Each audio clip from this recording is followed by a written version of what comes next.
कृष्ण भक्त पोखरेलजी स्वागत छ यहाँलाई कालिका एफएममा। धेरै धेरै धन्यवाद। संसद पुनर्स्थापनाको लागि देशभर जनपरिचालन गर्ने एमालेको निर्णय बाहिरिएको छ। यो आएसँगै अहिले जनताहरूले के भन्न थाले भने साँच्चै एमाले नसुध्रिने हो भनेर सोधेका छन्। यो प्रश्न मैले तपाईलाई गरेँ। नेकपा एमालेको यसमा प्रश्न दृष्टिकोण छ कि अहिलेको यो संसद विघटन असंवैधानिक हो। संविधान पढ्ने कुनै पनि विद्यार्थीले संविधानको यो धारा अन्तर्गत यो विघटन भयो प्रतिनिधि सभा भनेर भन्न सक्ने अवस्था, पढ्न सक्ने अवस्था कुनै एउटा अक्षरले पनि दिँदैन। शाब्दिक रूपमा वा भावनात्मक रूपमा कुनै हिसाबबाट पनि यो संविधान अनुकूल छैन। तसर्थ हामी यो असंवैधानिक कदमलाई सम्मानित सर्वोच्च अदालतमा टेस्ट होस् र अदालतले एक प्रकारको निर्णय गर्ला भन्ने आशामा छौँ। र दोस्रो, जहाँसम्म निर्वाचनको कुरा छ, भयरहित निर्वाचन हुन्छ भने, निर्वाचन निष्पक्ष, स्वतन्त्र र निर्भीक ढङ्गबाट हुन सक्छ भने नेकपा एमाले देशको सबभन्दा पहिलो पपुलर मत खाएको पार्टी हो। त्यसकारण हामी त्यो निर्वाचनबाट भाग्ने, उम्कने, डिनाइ गर्ने हाम्रो कुनै दृष्टिकोण छैन। नेकपा एमाले खालि प्रश्न कहाँनिर भने पार्टीको अध्यक्षलाई स्थान गरेको छ। निर्वाचनमा चाहिँ हतियार, सयौं हतियार चाहिँ बाहिर छन्, कैदमा बसेका मान्छेहरू बाहिर छन् र अब हामी जुनसुकै बेला नेताहरूलाई जे पनि गर्छौँ र यति बजे यहाँ यसरी आह्वान गर्छौँ हामी नेता घर जान भनेर यस प्रकारका चाहिँ चिजहरू जे आइरहेछ नि मार्केटमा, सञ्चार माध्यमहरूमा, यी सबै चिजले के तपाईँ एउटा सामान्य जुनसुकै नागरिकले साँच्चै यहाँ तटस्थ ढङ्गबाट निर्वाचन हुन सक्छ त भन्न सकिन्छ? यदि सकिन्छ भने नेकपा एमाले भाग्दैन। नेकपा एमाले शानदारसँग निर्वाचनमा प्रतिस्पर्धामा जान्छ। जनताको ताजा जनादेश लिने कुरालाई नेकपा एमाले इन्कार गर्दैन। संविधानको पान्ना पल्टाउँदा पनि अहिलेको यो विघटित संसद भनेको यो असंवैधानिक हो। हरेक कानुन व्यवसायीले, हरेक अधिवक्ताले मसँगै कुराकानीमा नि भन्नुभएको छ। तर जेनजी आन्दोलनमा त्यतिका जना शहीद भए, त्यति धेरै घाइते भए, त्यो विद्रोह पछि आएको अहिलेको परिस्थितिलाई नस्वीकार्ने त यदि नस्वीकार्ने हो भने देश झन् मुठभेडतिर जाने अथवा देशमा झन् बढी आन्दोलन हुने यो खतरा उत्पन्न हुन्छ। त्यसैले स्वीकार्नुको विकल्प छैन भन्नुहुन्छ त? होइन, हरेक आन्दोलन जस्तो कि भनौँ न 62-63 मा 12 बुँदे समझदारी बनेको थियो, एउटा निश्चित मार्गचित्र थियो। यसपालि जेनजी भाइ बहिनीहरूले जो आन्दोलन गर्नुभयो अत्यन्तै पवित्रताका साथ दुईटा उहाँहरूको मुद्दा हो। एउटा, सामाजिक सञ्जालहरूलाई खोल्नुपर्छ। दोस्रो, देशमा भ्रष्टाचार व्याप्त छ, सुशासनयुक्त राज्य व्यवस्था बन्नुपर्छ। त्यो बाहेक अरू कुनै एजेन्डै होइन। त्यो दुईटा एजेन्डाका लागि संसदबाटै सबै कुरा गर्न सकिन्छ। र अहिले अर्को सँगसँगै जोडिया छ कि अब निर्वाचन प्रणालीको कुरा जोडिया छ। त्यसै गरी संसदमा यत्रो प्रतिनिधि सभामा चाहिँ त्यत्रो 275 सिट किन, के कारणले जरुरी छ, समानुपातिक के कारणले जरुरी छ भन्ने कुरा छ। त्यो सबै कुरा त संसद हुन्थ्यो भने, प्रतिनिधि सभा हुन्थ्यो भने संविधान संशोधनका माध्यमबाट जेनजीको धारणालाई, जेनजीको भावनालाई प्रतिबिम्बित गर्नका लागि पार्लियामेन्ट भएको भए सही हुन्छ। अहिले त के हुने भयो? निर्वाचन हुने भयो। फेरि पनि 165 जना प्रत्यक्ष किन चाहियो? 110 जना समानुपातिक। अहिलेकै प्रणालीले भोलि पनि कसैको मेजोरिटी आउँदैन।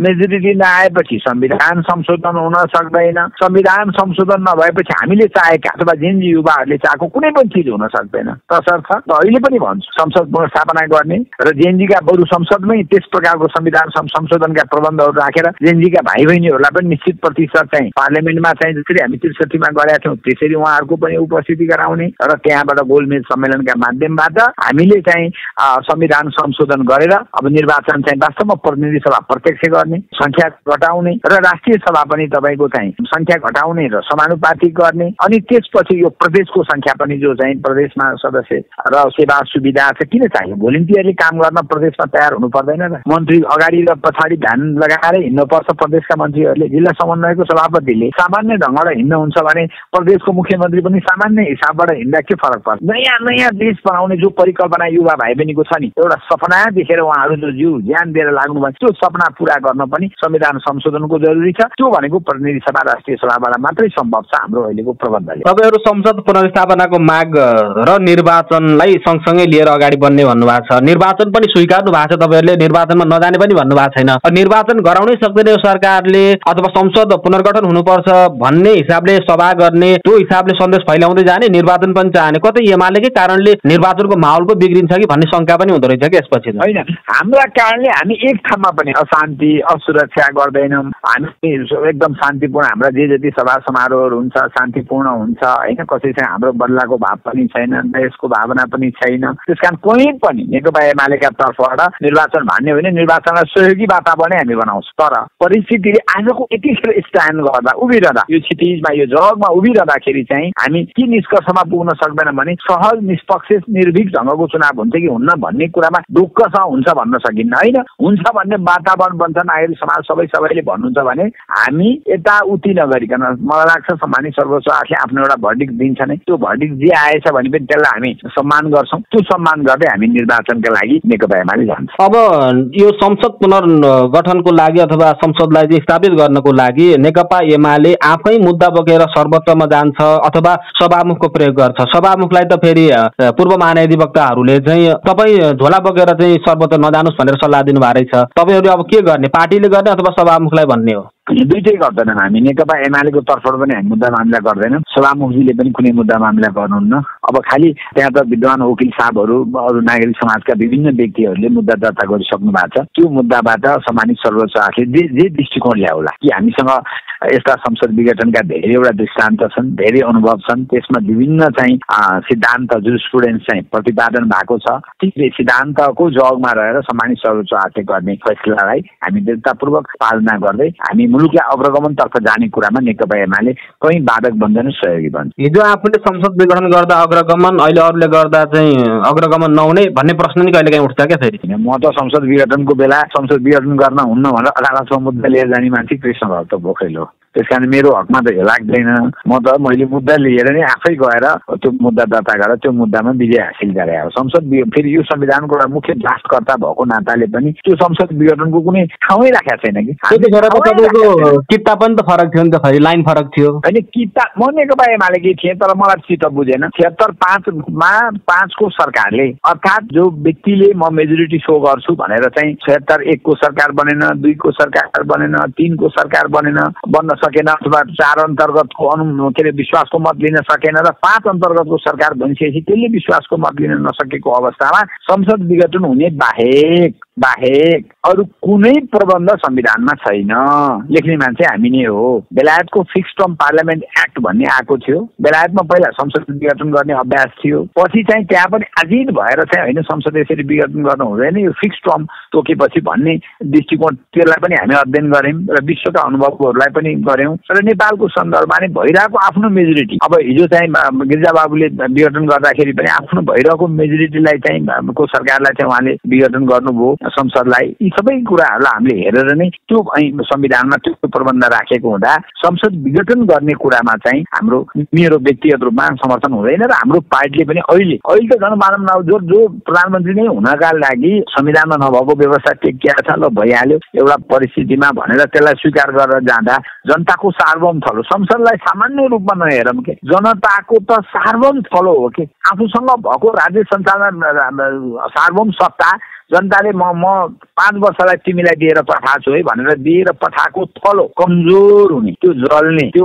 अनुपस्थित मान्छेहरूको अनुपस्थिति बिनाको एउटा थलो बन्ने स्थितिमा जनता कमजोर हुने। जनता बलियो हुन पनि जनताको सार्वभौम थलो बलियो हुनुपर्छ र त्यो रहनुपर्छ, त्यो जीवित हुनुपर्छ भन्ने एउटा दार्शनिक मान्यताको आधारमा सिद्धान्तको आधारमा पनि हामीले यो कुरा चाहिँ बोलिरहेको र कृष्ण भक्तले त्यसरी बोलेको। पूर्व प्रधान न्यायाधीश प्रधानमन्त्री बन्न पाउँदैन, मन्त्री बन्न पाउँदैन, पूर्व न्यायाधीश पनि मन्त्री प्रधानमन्त्री बन्न पाउँदैन भन्ने यो कानुनका कुराहरू पनि तपाईँले निकालिरहनु भएको छ। त्यसलाई पनि जोड्नु भएको छ। यो सरकार असंवैधानिक छ, यसलाई हटाउँ, अर्को सरकार बनाऊ, जनपक्षीय सरकार बनाऊ, त्यसको नेतृत्व चाहिँ बरु हामी लिँदैनौँ, अरू कसैलाई दिउँ, जेएनजी पुस्तावालाई नै दिउँ भनेर पनि अध्यक्षले चाहिँ प्रस्ताव राख्नु भएको छ। यो सबै परिवर्तन अरू दलहरूले चाहिँ स्वीकार्ने, एमाले नस्वीकार्नुको कारण चाहिँ किन हो? यो प्रस्ताव अरूले के गरे होइन, हाम्रो जतिको प्रष्ट दृष्टिकोण हाम्रो अरू कसैले ल्याउन पनि सक्दैन। अरू त सब थरथरी भएर तपाईँको अरूले के गर्छन् भन्ने कुरा होइन। नेकपा एमाले त संविधानमा के व्यवस्था छ, तपाईँ नागरिक समाज, तपाईँ मिडियाका साथीहरूलाई कस्तो लाग्छ आफै भन्नुहोस् होइन। कि संविधानमा भएको व्यवस्थाको पक्षमा बोल्दाखेरि एक्लै भए पनि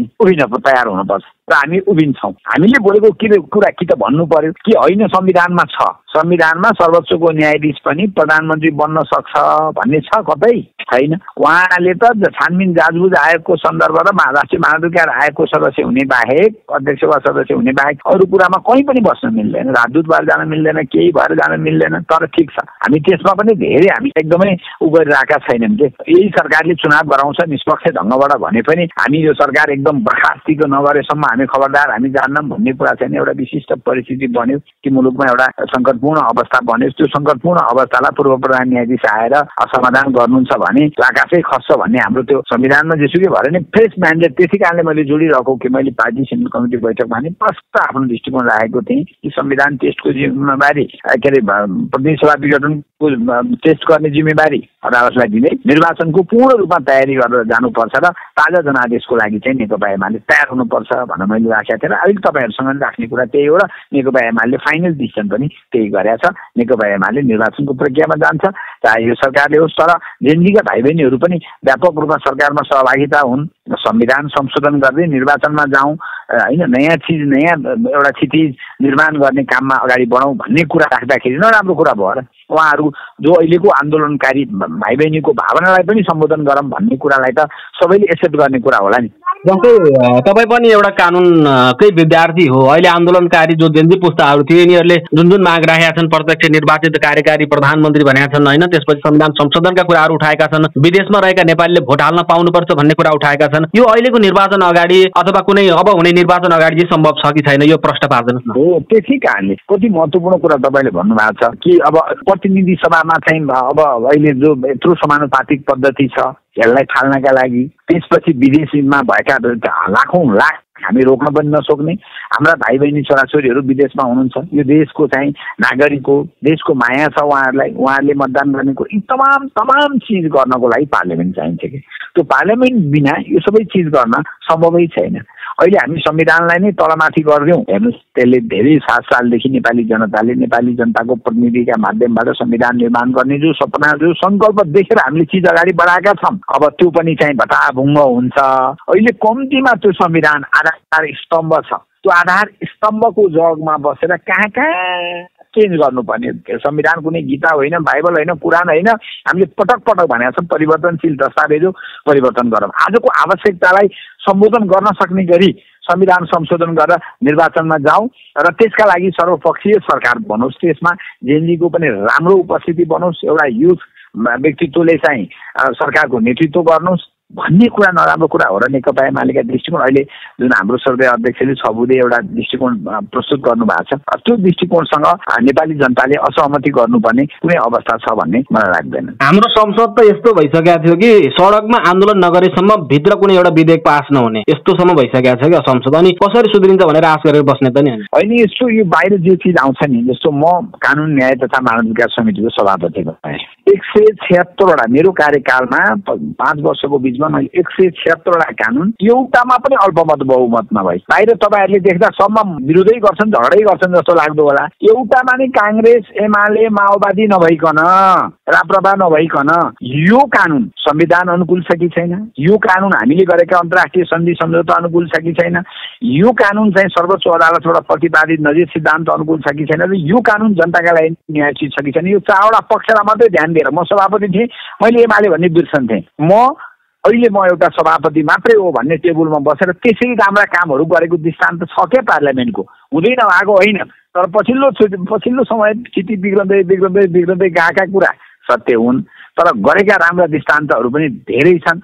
हेर्नुहोस् अब त्यो त एउटा मैले पाकिस्तानमा गएर यो कुरा भन्दाखेरि यस्तो पनि हुन्छ, गडगडाट ताली पनि बज्यो र यस्तो पनि हुन्छ र नेपालमा 176वटा कानुन अल्पमत बहुमत नभई कुनै पार्टी विशेष नभइकन पास भयो होला र भनेर उनीहरूले चाहिँ आश्चर्य व्यक्त गरे कि त्यसरी हामीले राम्रो काम नगरेको होइन क्या, तर अब हामीले गरेका राम्रा काम जनताको बिचमा कति लान सक्यौँ कति लान सकेनौँ, यो चाहिँ एउटा पीडा हो।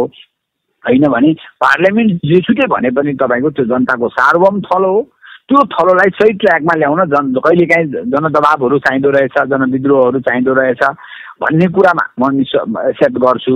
तर पार्लियामेन्ट कमजोर भएर जनताको सार्वभौम थलो कमजोर भएर अहिलेका मन्त्रीहरूको के हो त आधार? कहाँ छ त ग्राउन्ड? उनीहरू को प्रति उत्तरदायी हुने हो? न जनता 10 जना चिनेका छन् कि छैनन् कतिले त भनौँ न। यो ग्राउन्डको मान्छेहरूलाई राखेर त कति विश्वास गर्नु छ? एउटा सांसद त भोलि म निर्वाचन क्षेत्रमा फर्कन पर्छ, मेरा मान्छेले के भन्लान् डर त हुन्छ नि त्यहाँ त। मलाई यसरी जिम्मा लगाएर पठाएका छन्, जसरी सोध्न पर्छ। उहाँहरू अहिलेका भएका मान्छे सुनिन्छ घरिघरि 4वटा अदालतको मुद्दा भएको मान्छे झ्याप्पै कतिखेर शपथ खालान् भने, भ्रष्टाचार मुद्दा लागेन रेडी भएको मान्छे झ्याप्पै कतिखेर शपथ खालान् जस्तो यो चिज अस्थिरता देखिरहेको छ नि अहिले तपाईँको परिस्थिति।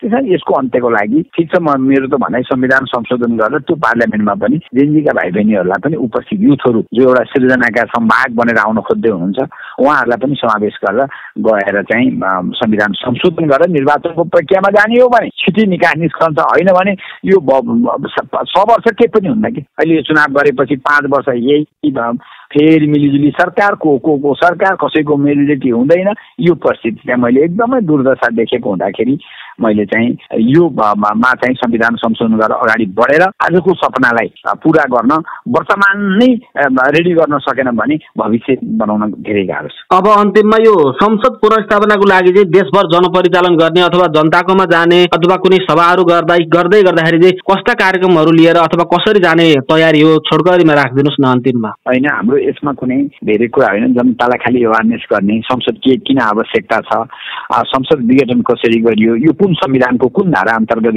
गरियो भन्ने जनतालाई सुसूचित गर्ने बाहेक अरू हाम्रो कुनै बन्द हडताल होइन तोडफोड कुनै प्रकारको कार्यक्रमहरू हुँदैन। हाम्रो सभा र्याली गोष्ठी सेमिनार विभिन्न माध्यमबाट वडा तहमा टोल तहसम्मै नेकपा एमाले जनतालाई एउटा जागरण गर्ने हिसाबबाट मात्रै जान्छ, त्यो बाहेक अरू प्रकारका कार्यक्रम हुँदैन। हुन्छ, समय र कुराकानीको लागि यहाँलाई धेरै धेरै धन्यवाद छ।